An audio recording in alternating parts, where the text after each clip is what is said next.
सखा हमारे, एकमात्र स्वामी सखा हमारे, हे नाथ नारायण वसुदेव, श्री कृष्ण गोकुल हरे मुरारी, हे नाथ नारायण वसुदेव, श्री कृष्ण गोकुल हरे मुरारी, हे नाथ नारायण वसुदेव। जय श्री कृष्ण।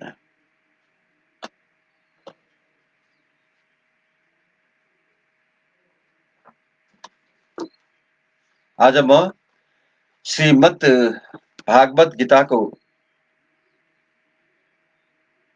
143औं दिनमा परम ज्ञानको बाँकी भागलाई अगाडि बढाउँदैछु।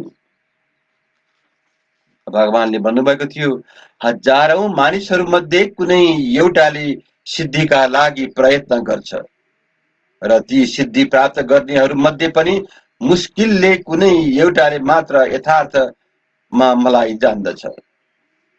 कृष्ण भगवान भन्नुहुन्छ, उहाँ कारणका पनि कारण हुनुहुन्छ र उहाँ आदि पुरुष भगवान गोविन्द हुनुहुन्छ। ईश्वरः परमं कृष्णः सच्चिदानन्द विग्रह अनादिरादि गोविन्द सर्वकारण कारणम। अभक्तहरूले कृष्णलाई जान्न अति कठिन छ। अभक्तहरू भक्ति मार्ग धेरै सजिलो छ भन्ने घोषणा त गर्दछन्, तर भक्ति मार्गको अभ्यास गर्न भने सक्दैनन्। तिनीहरूमध्ये भने चाहिँ भक्ति मार्ग सजिलो भएको भए ती अभक्त गणहरू यस्तो सजिलो भक्ति मार्ग छोडेर कठिन मार्गमा लाग्ने थिएनन्। वास्तवमा भक्ति मार्ग त्यति सजिलो छैन। ज्ञान बिना अनधिकारी व्यक्तिले चलाएको यथाकथित भक्ति मार्ग त सजिलो होला, तर वास्तविक विधि अनुसार यसको अभ्यासमा लाग्ने हो भने विद्वान मीमांसकहरू र दार्शनिकहरू पनि यस मार्गबाट च्युत हुन पुग्ने छन्। श्रील रूप गोस्वामी आफ्नो कृति भक्ति रसमा मृत सिन्धुमा भन्नुहुन्छ, उपनिषद पुराण तथा नारद पञ्चरात्र जस्ता प्रामाणिक वैदिक ग्रन्थहरूको उपेक्षा गरेर गरिने भक्तिले समाजमा अनावश्यक अव्यवस्था मात्र फैलाउँछ। निराकारवादी ब्रह्मवेत्ता र परमवेत्ता योगीहरूले भगवान कृष्णलाई यशोदानन्द वा पार्थ सारथीका रूपमा चिन्न सम्भव छैन। कहिलेकाहीँ ठूला ठूला देवताहरू पनि कृष्णका विषयमा भ्रमित हुन्छन्। मुह्यन्ति यत्सुरहय माम तु वेद न कश्चन। भगवान भन्नुहुन्छ, कसैले पनि मलाई म जस्तो छु त्यस्तै रूपमा जान्न सक्दैन। उहाँलाई यथार्थ रूपमा जान्ने महात्मा अत्यन्त दुर्लभ हुन्छ। अर्थात् सब महात्मा सुदुर्लभ।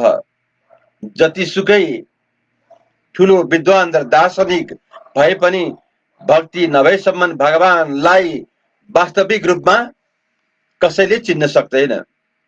केवल शुद्ध भक्तले मात्र कृष्णका अचिन्त्य दिव्य गुण बारे केही जान्न सक्दछ। उहाँ कारणका पनि कारण हुनुहुन्छ।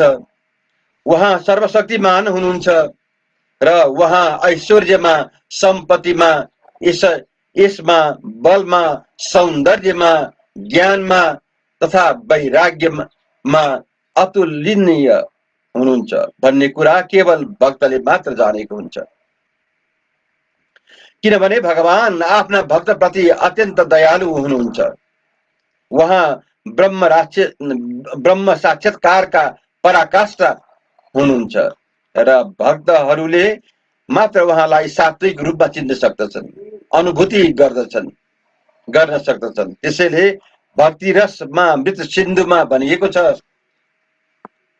कुण्ठित इन्द्रियहरूद्वारा कृष्ण तत्त्व बुझ्न सकिन्न, तर भक्तहरूको दिव्य सेवाद्वारा प्रसन्न भएर उहाँ आफ्ना भक्तहरूका हृदयमा स्वयं प्रकाशित भइदिनुहुन्छ। भगवान भन्नुहुन्छ, पृथ्वी, जल, अग्नि, वायु, आकाश, मन, बुद्धि र अहंकार यी 8 मेरै विभिन्न भौतिक शक्तिहरू हुन्।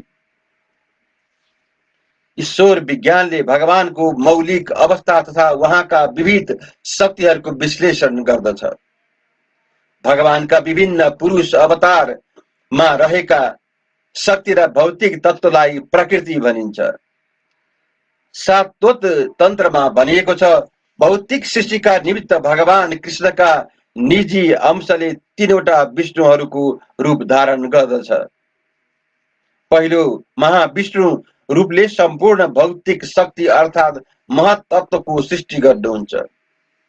दोस्रो गर्भोदकयासी विष्णुले समस्त ब्रह्माण्डमा प्रविष्ट भएर ती प्रत्येकमा विभिन्न उत्पन्न गर्नुहुन्छ, विभिन्नता उत्पन्न गर्नुहुन्छ।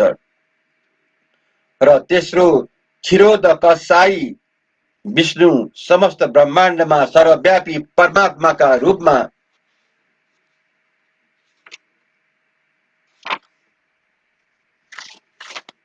विस्तारित भएर रहनु भएको छ।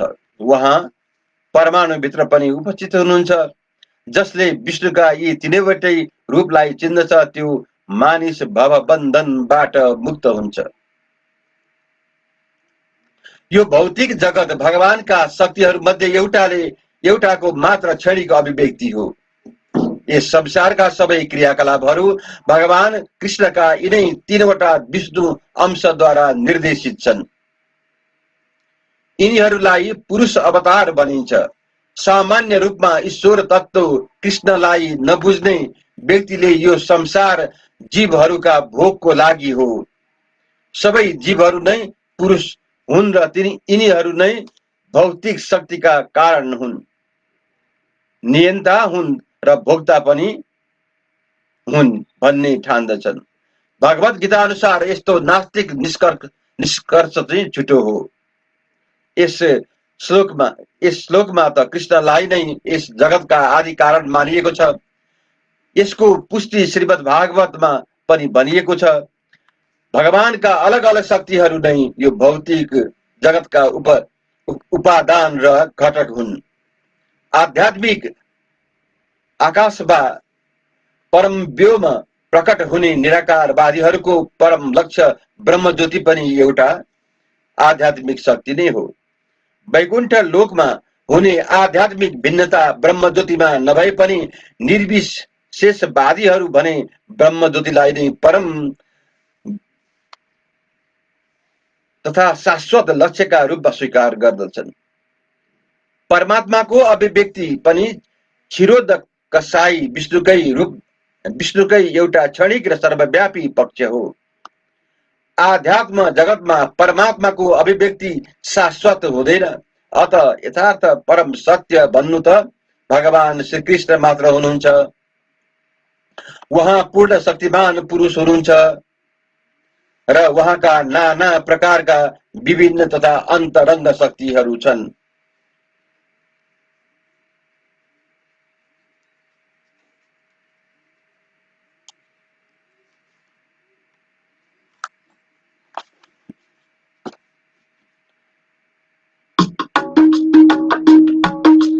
श्री